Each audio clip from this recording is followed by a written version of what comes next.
Hi, மீண்டும் ஒன்றாயிட்டாங்களா? இவங்கள நம்பவே முடியாது. என்னன்னா இவங்க ஸ்ட்ராங்காக இருக்கட்டும், சேர்ந்து இருக்கட்டும், நமக்கு சந்தோஷம்தான். எனக்கு எப்போ அடிச்சுட்டு பிரிவாங்க, அதான் நமக்கு பயமாக இருக்குது.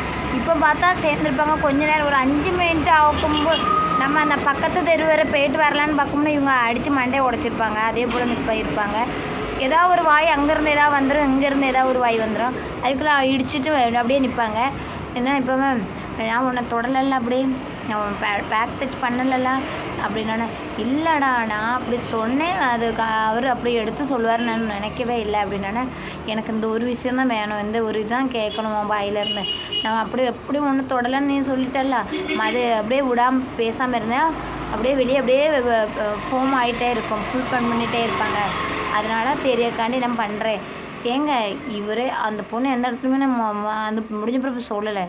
இவன் இப்போவுமே இதை எடுத்து போட்டு சொல்லிவிட்டு பின்ன இவனே கேட்டுட்டு இன்றைக்கி அதுவே ஒரு க்ளோஸ் ஆக்கிட்டு இது தெரியணும்னு சொல்லக்க. இப்போ இத்தனை நாளைக்கு முன்னாடி தெரிஞ்சிருக்கலாமே, பார்வதி நான் ஒன்று அப்படி தொடலைன்னு அந்த நேரத்தில் கேட்டிருந்தா எவ்வளோ அழகாக இருக்கும். இது ஒரு சண்டை இழுத்து வம்பை இழுத்து அது சண்டை போட்டு அதை கேட்டு இப்போ என்ன தெரிஞ்சுதான் ஆட்கள் நம்புவாங்க. இவன் ஏதோ விளாடுதான் போல், கேம் ஏதோ விளாடுதான் போல். அப்படி உண்மையில் இப்போ எனக்கு அப்படி தான் நமக்கெல்லாம் தோணுது. இப்போ பார்வதி கட்டி பிடிச்சோன்னா ஆளுக்கு ஹாப்பி ஆகிட்டாரு. இதான் எனக்கு வேணும், இதான் கேட்கணும் அப்படிங்காரு. இனி நம்ம அவங்க அம்மா வரணும்னு சொன்ன நேரத்தில் இருந்து அவர் ஒரு மூட் அவுட்டாகவே தான் இருந்தார். அண்ணன் வேறு வராருன்னு சொன்னோன்னே இப்போ கட்டி பிடிச்சி எல்லாம் பேசணுன்னு சொல்லுதாரு. நம்ம பார்த்துக்கலாம், எல்லாம் வெளியே எல்லாம் பார்த்துக்கலாம், வரட்டும், நம்ம எல்லாம் பார்த்துக்கலாம் அப்படிங்காரு. இவர் உண்மையில் ஒரு மனநிலையில் இல்லை. ஒரு முடிவு எடுக்கிறதுக்கு இவரால் முடியலை. இனிமேல் அக்கா வரும்போது பாருங்களாம், அப்படியே போயிட்டு அடிச்சுட்டு ஓடிடுவார். எங்கள் அக்கா சொல்லுவாங்க, அக்கா வெளியே கொந்தளிச்சு தான் இருக்காங்க. அக்கா சொன்னாங்க, இவன் கேம்னு ஒருத்தருக்கா சொன்னான், அவனை வச்சு கேமுக்கு தான் இதுக்கான இது பண்ணேன். அதுக்கு எல்லா இடத்தும் பேட்டி கொடுத்துட்ருக்காங்க.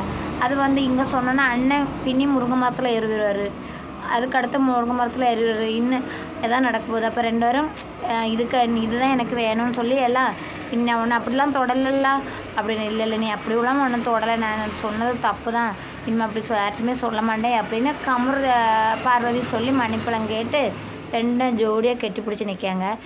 அம்மா வாழ்த்துதோம், நாங்கள் உண்மையில் மனசார வாழ்த்துதோம். சண்டை போடாமல் நிம்மதியாக இருங்க, இடக்கிடக்கு விட்டுட்டு ஓடாதீங்க. லவ் பண்ணிட்டீங்கன்னா சண்டைலாம் வரும், சச்சரவு வரும், எல்லாம் வரும். யாருங்க லவ் பண்ணவங்க சண்டை வராமல் யாருங்க லவ் பண்ணால் யாருமே அப்படி இருக்க மாட்டாங்க. எல்லாமே சண்டை போட்டு மண்டையை உடச்சி தான் லவ் பண்ணியிருப்பாங்க. இது புதுசு ஒன்றும் இல்லை. அப்போ ஏங்க இந்த வாரம் வீட்டில் யாருக்கும் வரலையா, யாரையும் காங்கலை? இல்லைன்னா நிறைய பேர் இருக்காங்களே, எல்லோரும் வரணுமே. 3 பேர் வச்சு வந்தாலும் 4 பேர் வச்சு வந்தாலும் தாக்க பிடிக்க முடியாது. வாங்க கொண்டு விடுங்க, எல்லாத்தையும் பார்க்கட்டும்.